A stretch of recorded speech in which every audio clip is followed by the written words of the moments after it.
Salut à tous et bienvenue dans Vite Fait, l'émission qui parle vite d'un fait. Depuis quelques jours, notre grand leader suprême Macron dernier va à la rencontre des Français, aux frais des Français, dans la perspective de sa candidature en 2022. Et le moins qu'on puisse dire, c'est que les remontées du terrain ne sont pas très bonnes.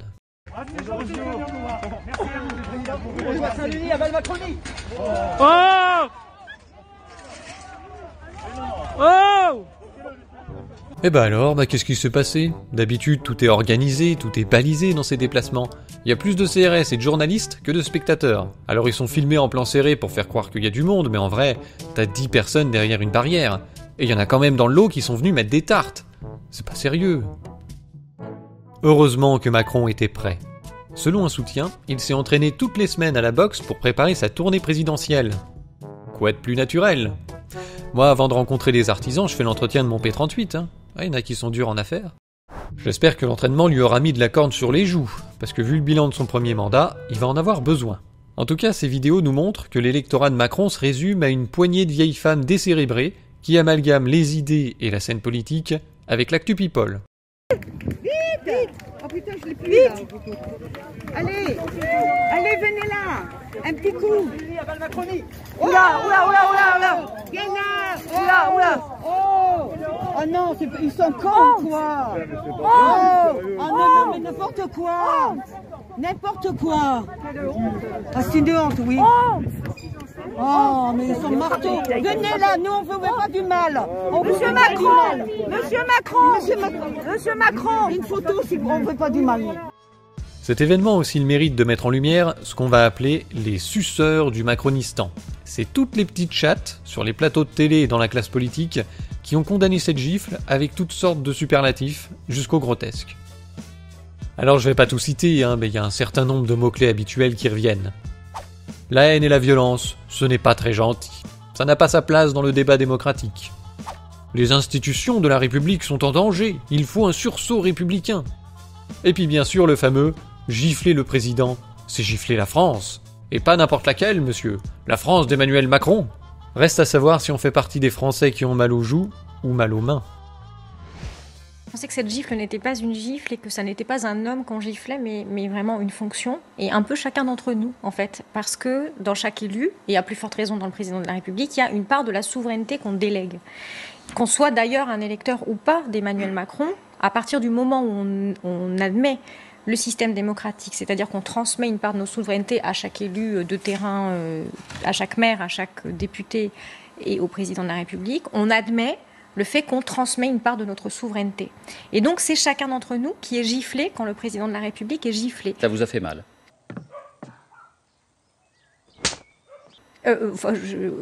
Toute proportion gardée. J'ai trouvé que c'était une image extrêmement violente. Ça dit pour moi le résultat d'une dérive depuis un petit moment, d'une irruption de la violence dans la classe politique. Et ça dit aussi, ce qui est très inquiétant selon moi, le fait que pour une partie de la population française, il n'y a plus de consensus démocratique. Et il y a l'idée qu'on peut imposer par la violence, par la pression physique, son propre avis quand il n'a pas été servi par les urnes. Vous développerez en détail dans un instant. Je trouve ça inquiétant. Alors on verra quelles étaient les intentions du gifleur, mais je crois pas qu'il ait voulu s'en prendre à la fonction présidentielle. Il a voulu gifler Macron. Il dit « à bas la Macronie » et pas « à bas la République ». Ensuite, je trouve le propos de Ducrot sur la démocratie très intéressant, parce que là on sort de la pleurniche habituelle pour aller toucher au fond du problème, la légitimité de Macron et de ses politiques. Par contre, Ducrot a beau se décarcasser, je vais pas avoir la même conclusion qu'elle. Alors il y a 1000 façons de faire de la démocratie, mais d'une manière générale et rapide, je pense qu'on peut définir la démocratie comme étant la dictature de la majorité qui s'exprime à travers un processus de sélection des choix. On va garder ces 4 éléments basiques pour cette vidéo. Si Macron avait été giflé, disons, en 2017, au lendemain de son élection, là ça aurait été l'acte d'un opposant aigri et frustré que son camp politique n'ait pas gagné l'élection. Ça n'aurait pas eu la même saveur, parce qu'à ce moment-là, Macron cochait toutes les cases. Il venait d'être élu, à la majorité des suffrages exprimés, dans le cadre d'un processus de sélection des choix reconnu par cette même majorité, au moins par tacite reconduction. C'est comme un contrat de téléphone, il est renouvelé tous les mois sans que vous ayez besoin de signer un nouveau contrat. C'est à vous d'y mettre fin formellement. Et il se trouve que les Français ont mis fin à cette tacite reconduction du système électoral. D'abord par une explosion de l'abstention, Et puis formellement en 2018, quand ils se sont mis à squatter les ronds-points avec des gilets jaunes. La question de la démocratie est très vite arrivée au cœur des discussions et des revendications, réclamant à la fois une réforme de la démocratie participative, c'est-à-dire une réforme du processus de sélection des représentants dont Macron est issu, et la création d'un processus nouveau de démocratie directe, le référendum d'initiative citoyenne. On a donc un groupe de gens se réclamant de la majorité qui dénoncent le processus démocratique actuel pour en réclamer un nouveau qui permettrait de faire de meilleurs choix. Aïe aïe aïe. À partir de là, la légitimité de Macron et de ses politiques s'écroule, parce que le processus qui les a sélectionnés est totalement discrédité. Il ne peut plus se prévaloir de représenter la majorité exprimée dans le cadre d'un processus reconnu, c'est fini, il ne coche plus aucune case. Et maintenant, quand Macron se permet de qualifier les élections au Venezuela d'illégitimes, ou quand il soutient les manifestants en Biélorussie au nom de la démocratie, tout le monde se fout de sa gueule, personne l'écoute, et on lui renvoie les gilets jaunes dans la tronche. Et ça, c'est l'un des grands apports sous-estimés des gilets jaunes. Ils ont montré le caractère antidémocratique et autoritaire du système actuel. Si Macron eût été un démocrate, il aurait proposé par exemple aux gilets jaunes d'établir un projet de réforme et de le soumettre en l'état à référendum, pour voir si ses idées sont majoritaires, puisqu'après tout dans une démocratie c'est la majorité qui commande. Alors peut-être que les gilets jaunes n'auraient pas été capables de faire un tel projet, où ils auraient sorti un truc débile, et l'aventure s'arrête ici. Peut-être que le projet, même bien rédigé, n'aurait pas réussi à réunir une majorité, et on aurait vu que ces idées n'étaient que celles d'une minorité bruyante. Dans ces cas-là, Macron aurait confirmé sa légitimité démocratique, et le sujet des gilets jaunes serait clos, on n'en parlerait plus, ou au passé. Mais Macron s'est bien gardé de prendre le risque de se faire désavouer par la majorité, faut dire qu'il était plutôt élevé ce risque. Macron n'est pas un démocrate, on le sait depuis le début, il l'avait dit en 2017 pendant sa campagne. Ce que nous pouvons faire avec les meilleures intentions du monde, c'est quand même toujours de changer la vie des gens. Et donc, ma volonté, c'est d'entendre et d'écouter, de porter une verticalité que j'assume totalement dans le message politique à travers les valeurs et l'idéologie, et de réconcilier justement les deux. Mais ça n'est pas la démocratie participative au sens classiquement utilisé, c'est-à-dire en quelque sorte, les gens me diront où il faut aller. C'est pas ça. Macron a balayé toutes les demandes des gilets jaunes, que ce soit sur le RIC, sur la reconnaissance du vote blanc, sur le casier judiciaire vierge, et même l'élection des députés à la proportionnelle. C'est-à-dire que même sur les réformes les plus basiques, Macron les a refusées, arbitrairement, sans débat ni vote du Parlement, et encore moins de référendum. Macron n'a pas répondu aux gilets jaunes, il les a gérés avec deux choses, répression et instrumentalisation. On explose la gueule des manifestants pour les dissuader de revenir, et on manipule le reste de la population avec un grand débat.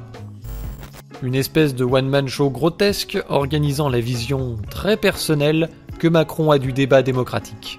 C'est-à-dire qu'une seule personne fournit les réponses, et les autres sont bons qu'à poser des questions, et des questions prévues et écrites à l'avance. Les conclusions aussi étaient prévues à l'avance. Les cahiers de doléances sont passés à la benne et on a expliqué qu'en fait, ce que veulent les gilets jaunes, c'est l'application du programme de Macron. Mais comme ils sont un peu cons, ils avaient pas bien compris, mais on a pris le temps de venir le leur expliquer parce qu'on est sympa. Et après ça, il a considéré arbitrairement qu'il avait répondu au problème des gilets jaunes et il a dit une chose essentielle qui n'a été commentée par personne. J'ai beaucoup de respect pour les femmes et les hommes qui ont décidé, essentiellement d'ailleurs il y a 6 mois, de mettre un gilet pour défendre leur vie, leur dignité et expliquer que leur vie était devenue impossible ou bloquée. Écoutez, je considère pour ma part que j'ai apporté les réponses aux Françaises et aux Français sur ce qui avait conduit à ce mouvement, à la fois le 10 décembre et dans la conférence de presse que j'ai donnée. Je crois que celles et ceux qui continuent aujourd'hui à faire cela, il n'y a plus de débouchés politiques. Il n'y a plus de débouchés politiques. Donc nous avons fait notre part du travail. Macron considère qu'il a répondu aux gilets jaunes, il n'y a plus de débouchés politiques. Partant de cette interview et surtout de cet extrait, j'avais fait une vidéo il y a 2 ans qui s'appelait « Comment Macron fabrique son échafaud ». C'était un bilan de son action après 6 mois de gilets jaunes, où j'expose tous ses mensonges, son irrespect pour les Français et pour les principes les plus basiques de la démocratie. Et dans cette vidéo, on voit que c'est Macron qui conduit à la violence dans l'espace politique. C'est lui qui ferme les portes du débat et de la démocratie. C'est lui qui change les règles du jeu.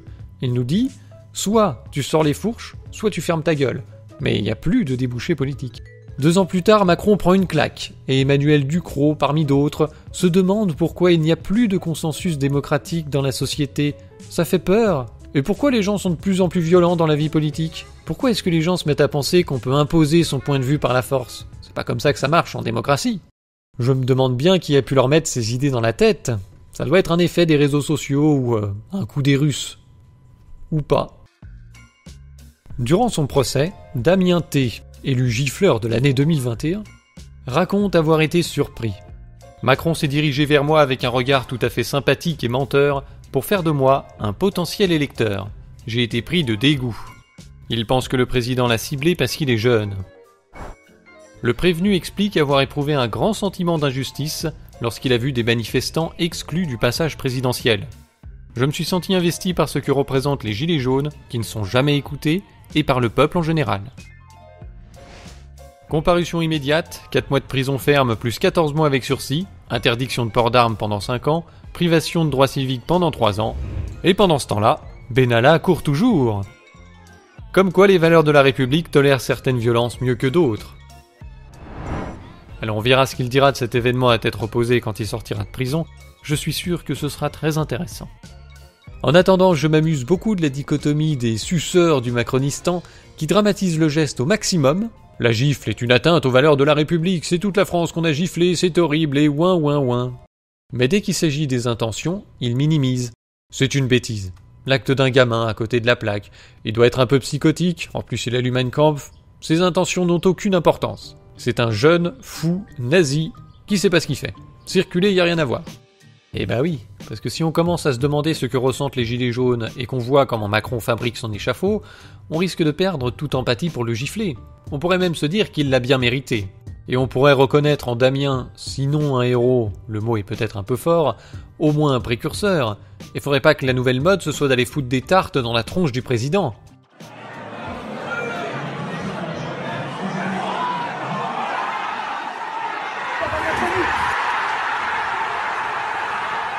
Il faudrait pas que le populo se désinhibe sur la violence, hein. Et c'est bien pour ça que les petits chats éructent sur les plateaux de télé.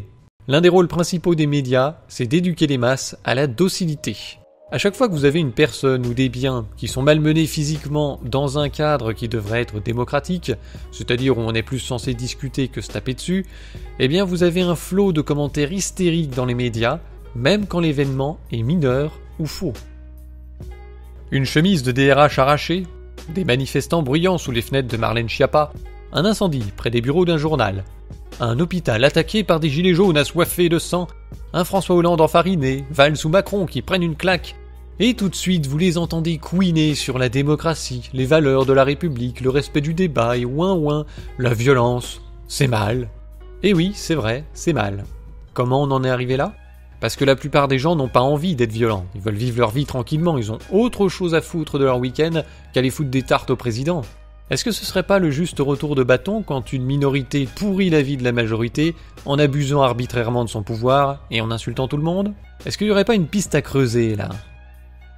La Constitution de 1793 prévoyait dans son article 35 un droit d'insurrection. Quand le gouvernement viole les droits du peuple, l'insurrection est pour le peuple et pour chaque portion du peuple le plus sacré des droits et le plus indispensable des devoirs. Cette constitution n'a jamais été vraiment appliquée et cet article a été retiré 2 ans plus tard, jugé trop favorable aux gilets jaunes, qu'on appelait à l'époque les sans-culottes. Il reste toutefois un résidu de cette idée dans la Déclaration des droits de l'homme et du citoyen de 1789, qui fait partie de la Constitution actuelle de la Ve République. Son article 2 reconnaît comme droit naturel et imprescriptible de l'homme la résistance à l'oppression. Puisqu'il n'y a plus de débouchés politiques, Macron se place lui-même en dehors du champ de la démocratie et du débat, et il s'expose à des débouchés d'une autre nature. Celui qui rend impossible les révolutions pacifiques rend inévitables les révolutions violentes. En d'autres termes, il faut faire prévaloir le débat et la démocratie. Mais si l'expression de la majorité est opprimée par une minorité qui abuse de son pouvoir, alors nous avons un droit de résistance par tous les moyens nécessaires, y compris des formes de violence. Alors maintenant qu'on a dit ça, il faut savoir de quelle violence on parle. Si c'est pour aller péter des abribus, moi ça m'intéresse pas des masses. Il y en a qu'un seul dans le patelin et je suis pas sûr que ça change grand chose. De la même façon, si ça vire au sanglant et au brutal, c'est vite contre-productif à notre époque. Mettre un soufflet à Macron lui a fait beaucoup plus de mal qu'un coup de couteau, et pour moins cher juridiquement. Donc le recours à la violence doit être réfléchi, mesuré et au service d'une cause. C'est un moyen et pas une fin. Il faut avoir bien compris la nature de l'oppression, ce qu'on veut faire à la place et avec qui. Défoncer la porte d'un ministère, ça peut être utile, ça envoie un signal, ça peut permettre de débloquer la démocratie, comme dirait l'autre. Si en face vous avez affaire à un démocrate, ça devrait lui faire prendre conscience que le problème est un petit peu plus sérieux que d'habitude et qu'il va falloir prendre le temps d'écouter, de répondre aux attentes et de trancher le nœud gordien correctement. Mais si tu as affaire à des gens qui t'expliquent qu'il n'y a plus de débouchés politiques, dans ce cas c'est l'heure du choix. Soit tu restes devant la porte et tu rentres chez toi, soit tu montes dans les bureaux et tu vas chercher le mec. Mais dans ce cas, pourquoi faire ? Personnellement, je ne suis pas pour l'exutoire festif sur une poignée de boucs émissaires façon 1789. Ça fait des beaux tableaux, mais ça ne règle pas les problèmes. Je pense qu'on aurait plus à gagner à organiser une sorte de grand procès où toutes les responsabilités seraient posées. Celles de nos dirigeants, bien sûr, mais aussi du contexte politique de ces dernières décennies, du système électoral, des médias et des électeurs. Parce que le droit de vote, c'est bien mignon, mais ça inclut aussi le devoir de se renseigner. Et visiblement, il y en a qui font l'impasse. Ça permettrait de faire une sorte de bilan de notre situation, pour voir ce qui marche et ce qui marche pas, identifier les dérives pour les résoudre, et clarifier les droits et devoirs de chacun dans cette nouvelle démocratie qui serait réformée suite à ce processus. Je vous dis tout ça parce que je pense que la France est engagée dans un processus révolutionnaire, au moins depuis la loi El Khomri. Malgré l'inertie énorme de la société, petit à petit les digues sautent. La classe politique est en ruine, le bipartisme est mort, les syndicats sont totalement discrédités, et les médias on n'en parle même pas. La vie politique est plus riche aujourd'hui en dehors des syndicats et des partis qu'à l'intérieur. Plus riche sur Internet que dans les médias traditionnels. Les Gilets jaunes sont le produit de cette évolution. Ils ont rejeté les partis, les syndicats et les médias traditionnels. Mais ils restaient dans une optique de demande vis-à-vis des représentants. C'était aux représentants d'apporter des solutions aux problèmes des Gilets jaunes. Faut dire qu'ils sont payés pour ça. Donc on voit finalement que ces gens présentés comme des nazis qui veulent renverser la République étaient totalement inscrits dans les principes de la démocratie représentative, contrairement aux représentants. Vu la tournure des événements, je pense que les gens vont tirer quelques leçons de cette méthode et qu'on va franchir un nouveau cap, symbolisé par cette gifle. Je crois dur comme fer qu'à la prochaine révolte, les Français vont pas venir tous les week-ends pour supplier. Ils viendront un week-end avec l'intention de régler le problème définitivement. Et on en revient à ce que je vous disais tout à l'heure. Il faut comprendre le plus clairement possible la situation, avoir une idée des solutions à mettre en place et une équipe sous la main pour appliquer ces solutions. Je vous en avais déjà parlé, mais j'attire à nouveau votre attention sur un groupe de réflexion issu des Gilets jaunes, qui s'appelle Le Gouv, et qui se présente comme une alternative à l'équipe en place. Je vous invite vivement à aller vous renseigner sur ce groupe et à suivre leurs actions. Merci d'avoir suivi cette vidéo jusqu'au bout.